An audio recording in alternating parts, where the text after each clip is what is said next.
Hi everybody and welcome back to the Going For It Sim Studio. When I started this challenge at the end of last winter to attempt to break 80 outside for my very first ever round of golf, by only learning on an indoor golf simulator, as a non-golfer, I had a lot of learning to do. In fact, I did almost a year and a half of research on the golf simulator technology alone.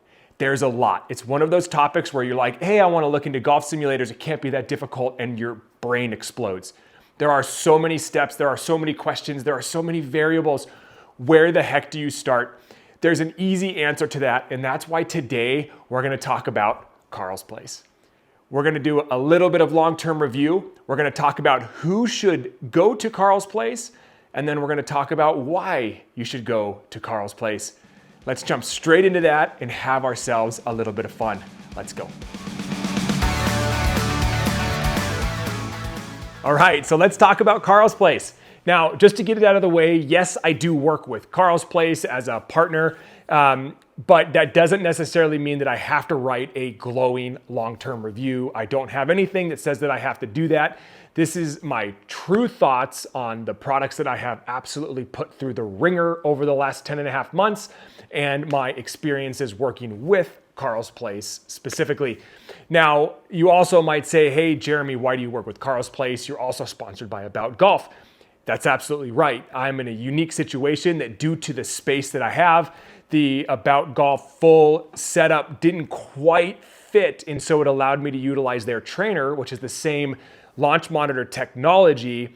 And then I was able to work with Carl's Place to get the enclosure and the hitting mat that I needed for my specific setup. So it actually worked out really well. Now, when I first talked to Carl's Place before I started this challenge, I knew right away that they were a brand that I wanted on my team because they truly believed in making golf accessible to the masses more than it is now by providing DIY solutions that pretty much cover every single budget. Now, if you are that type of golfer who's got an unlimited budget for your simulator and you're looking for something incredibly luxury, custom built, like what About Golf provides, Carl's Place probably won't be your first stop, but it is a great place for you to go and get educated on golf simulation. Their blog is fantastic, provides a lot of tips and tricks and how to utilize simulators in your journey. So now, let's just try to keep this short and have me not ramble on about how much I love my Carl's Place products, and let's talk about the long-term review on what I have. The Hotshot hitting mat, 4x9 with replaceable hitting strip. I've got their DIY enclosure with their premium impact screen. So that stuff has all worked flawlessly. Now, if you're gonna watch a lot of HD movies with your impact screen, eventually the pockmarks that the balls create on that impact screen will hinder the picture a little bit.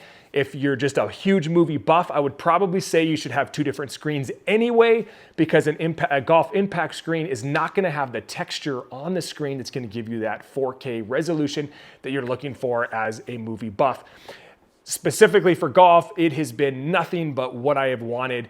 The screen was easy for me to dial in my return. If you've seen some of my other videos, I've even had comments on it. I have set it up to where the ball actually will bounce back right to my feet. Very rarely do I have to walk up and get a ball.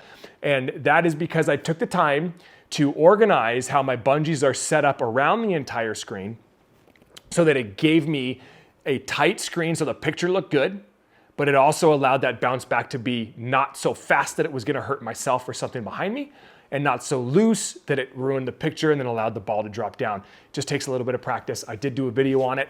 Go take a look on my on the channel here, and you'll be able to get the information on how I did that.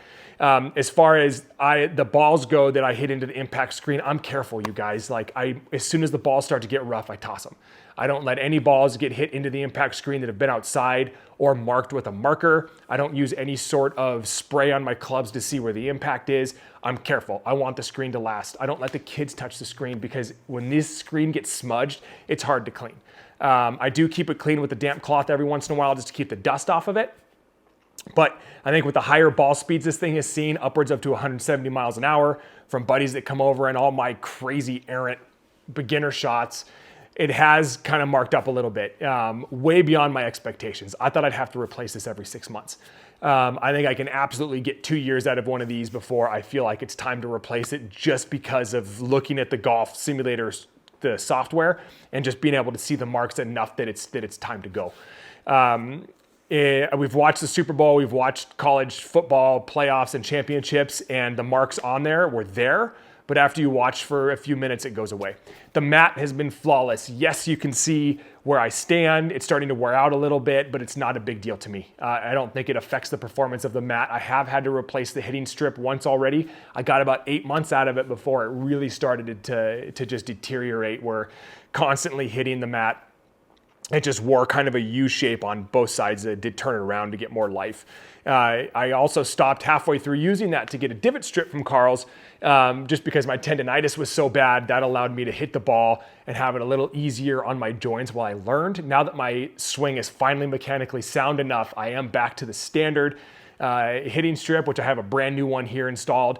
And the only negative I have seen with anything Carl's Place was I just thought it was really weird that the replacement was like 1/4 of an inch taller than the mat. I thought that was weird. It should be the exact same. And that could be from various reasons. I mean, there's a lot of stuff they make in-house that the products they get could just be varying heights. It's not a big deal. I wouldn't even call it a negative, to be honest. As far as the feel goes, I've had a lot of golfers in here tell me that it does feel quite a bit like grass, and that is good to hear because I need to have that feeling when I do eventually go outside. But man, when you chunk on a mat, whew, it's not the best feeling. So who should go to Carl's Place? Who is the right consumer? It's going to be anybody doing a DIY golf simulator build. Carl's Place is your jam. Whether you are the type of consumer who knows nothing about simulator technology, but you've measured your space and you know your budget, call Carl's Place and tell them that information, and they will guarantee set you up with everything you need and nothing you don't. The customer service they provide is absurdly amazing. Or if you have a little bit more knowledge of the industry, you've got the measurement of your space, you know your budget, go use their golf simulator builder wizard thing they've got on their website. That thing's awesome. You literally punch in your dimensions, and then you just go line by line and just add what you want, skipping over what you don't need. Pick the technology you want, pick the hitting mat that you want, and that enclosure is going to show up at your house in a boxes, guaranteed to fit. And you could probably build yourself a golf simulator in 2 to 3 hours. If you have a little bit of help, it's going to go a little bit quicker, and you will go from box to playing your simulator, and then thus starting your indoor golf journey.